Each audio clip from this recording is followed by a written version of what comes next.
Hello again, everybody. Ryan Lindley, Eric Myers here. Welcome back to our Morton District 709 Coaches Show for the 23-24 school year. We're back already. It's kind of weird. We're here in August. We've had 10 weeks or so off of school, and now here we go, ready to go. Yeah, all over again. Absolutely. Before we talk about this year and kind of what the show is going to be like this year, talk a little bit maybe about Cherry and Gray Night, which is coming up this Friday. We're going to run a quick package for you, a few highlights from the 22-23 school year before we completely say goodbye to that.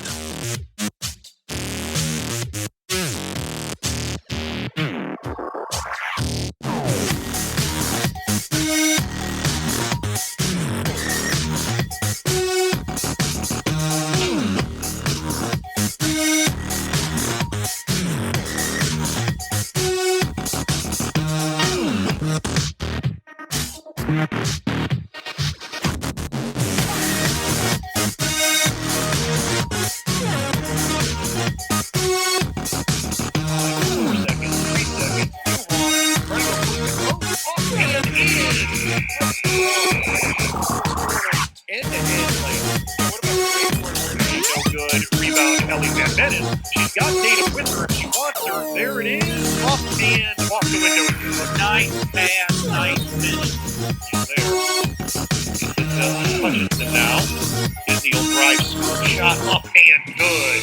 Nice move and scoop shot there from Hutchinson. And something, let's see what it is. It's going to lob into Addie. She's going to go up and it is good. Great job to score through contact. By Coleman, backboard of Hurst, and he scores. Great pass right there. Saw him coming down the lane real quick. And again, he's on track. Potter's can't put it away. Warlow goes to coast, and he scores. Great job by Brooks out there. Right, the two teams basically, the aggregate score was 12-12. Hurst, and that's deep left center field. Hull is chasing it, and he is not going to get it because that one. Boys will deliver the 3-2 once again. Braylon Smith crushes it into deep right center field. That one is a moonshot. Wow, awesome job right there.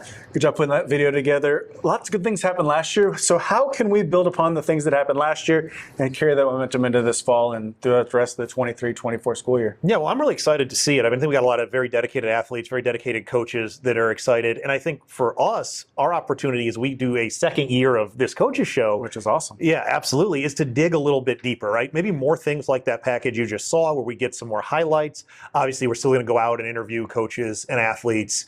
But I think our goal for those of you at home that hopefully tuned in regularly last year to continue to tune in is we want to give you maybe some things you didn't see last year, right? Or maybe building on certain things that we did last year that people told us that they really liked. So our goal is just to make the show bigger and better this season. So speaking of building things, and hats off to Coach Braley.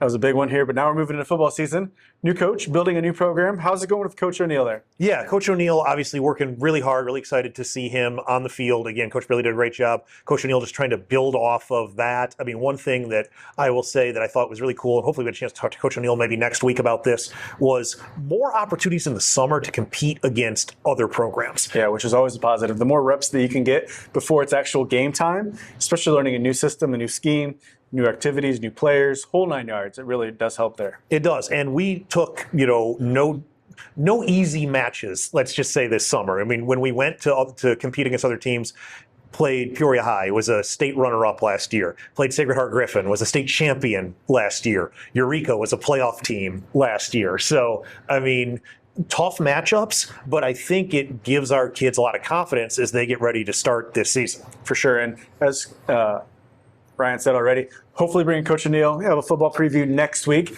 We just want to get back in the swing of things. Got a couple new coaches too, right? Speaking of summer programs, Coach Zeller joined the program, right? Yeah, Coach Zeller taking over in the boys basketball side of things. That's Coach Abe Zeller. We're going to have to distinguish Coach. We do. We have multiple Zellers. Yeah, Coach Joe Zeller, one of our most popular guests, and you'll see him back here again as well. But and obviously, yeah. So Coach Abe Zeller takes over the boys basketball program, coming from Roanoke Benson. Had a lot of success there. I've gotten to talk to him a couple times. Like to obviously get a chance to chat with him a little bit more again, and we will at some point, obviously, on the show. But he is trying to maybe play a little bit faster, be a little bit more aggressive, maybe not, quite as much of the motion offense where maybe they're going to run and gun it a little bit more. But I mean, I was just excited to see, again, like Coach Frank's built something here. What's Coach Zeller going to build off of that? Yep, change is a good thing. And another program right there that had tons of activities over the summer, planning at some really good competition there. So excited to hear from Coach Zeller here in a couple months probably. And then our last new hire kind of just happened here in the past couple of weeks. Our Morton dance coach is actually Ashley Byer, is going to take over the softball program as Coach Kirby stepped down from that role. And more success right there. Hopefully, Coach Byers coming from East Peoria. So yeah, I mean, East Peoria obviously a powerhouse softball program, and she takes over softball. She'll be a double head coach, still coaching dance and taking over softball in the spring. Coach Hurst will still be around for one more year as an assistant, so some stability there in that aspect of the program. And again, we'll probably talk to Coach Byer in the fall, but it probably will be more dance oriented. But maybe we'll get a chance to ask her a few things about softball. Yeah, as year well. 2 of competitive dance here for Morton High School. They had a top 12 finish last year, so hopefully they can build upon that success as well. So what are our final thoughts as we kind of wrap up this getting back to school episode? Yeah, I think number one, we want to talk a little bit about Cherry and Gray Night. Obviously, that's coming up this Friday. It'll be kicking off at about 5:45 in the gym with volleyball team scrimmaging there. Frosh Soft football will be about a 6 o'clock start on Carper Field. Speaking of dance, after the freshman sophomore football scrimmage, you'll see the dance team perform. You'll see the cheerleaders perform. You also have the kiddie camp. The dancers and cheerleaders, the youngsters. Don't want to miss those. Those are No, awesome. absolutely not. So that were over the summer, the camps that they ran, you'll see the young girls that were part of that get a chance to perform as well. So, and then obviously, I guess the highlight most people would say is varsity football scrimmage that'll happen at about 7:15. Yep. So if you have nothing happening this Friday night, obviously Cherry and Gray Night, MPTV is also going to do some walkthroughs that night. So this should be broadcast via the NFHS network or your local cable channel for that as well. So Ryan, any last final wrap-up thoughts? I mean, as we go into this fall season, as we start to get back to high school sports? I'm just excited, as I always am, to kind of follow along and see how our Morton 709 teams are going to do. I also want to give a quick shout out to the Morton Junior Potters baseball team that's off to an undefeated start as well. So, I mean, obviously, I coached junior high baseball for a couple of years, and one of the interesting things about it is that season is a sprint. You start before school, and even if you make it to state, you're usually done about the first week of October. So they're already about 2 weeks into their season, haven't lost a game yet. So good to hear the baseball program is off to a solid foundation there at the junior high level. Great job. So that's it. So always, if you like this, make sure you subscribe, share it on YouTube as much as you can do. Morton Potter TV right there. So for Ryan Lilly, I'm Eric Myers. We'll see you next week.